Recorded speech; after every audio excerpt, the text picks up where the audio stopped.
Am I the asshole for asking my friend to not bring her brother on our girls' trip? This happened a few years back, but still to this day when I think about it, I get a little shock of pain in my heart. When COVID started, a small group of women and I started a virtual AA meeting so we could continue to connect and have meetings when we could no longer do so in person. We all got close, and it was a great little group. COVID restrictions began to wane, and we planned a weekend trip to this awesome big house in the mountains. If memory serves, altogether it was 9 or 10 of us. There was a fire pit, the property was gorgeous. We all were really excited. It then became known to me that the brother of one of the women in the group was planning on attending, and it just kind of put a pit in my stomach. I thought this was going to be a women's trip for our group. I felt put off by this brother, who I didn't know, joining. He also wasn't sober, also not an alcoholic, just a social drinker. I can't imagine he would have drank during the weekend, but I also wasn't sure. Let's call the girl with the brother Julie, and her brother can be Joe, as a person who tries to do her best to communicate openly and straightforwardly, with discretion of course. I don't think just because I think something, it must be said.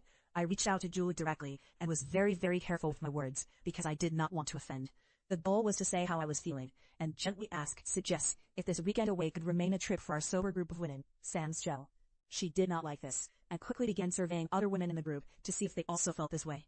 Some did, some did not. Things started to spiral. These were my friends, and I had hoped by saying I'm not super comfortable with Joe coming wasn't going to be so problematic, but it became clear that there were women in the group that wanted to caretake Julie and Joe's feelings, and mine were not as important. I am all about inclusivity, but I didn't want to take this trip with a guy I didn't know, who may or may not have brought booze. Ultimately, the trip was cancelled, and I felt deeply disappointed. The kicker is, the majority of the group went on to plan a camping trip without me, inviting Joe. I only found out because the 3 women who had my back were invited and told me they declined. Me and those 3 ended up going on our own camping trip and had a nice time, but man were my feelings hurt. I didn't understand how the group couldn't be objective, i.e., if an all-female group of bridesmaids went on a trip, why would one person bring their brother? Or at least, why not bring it to the group and ask, hey, would it be cool if I invited so-and-so?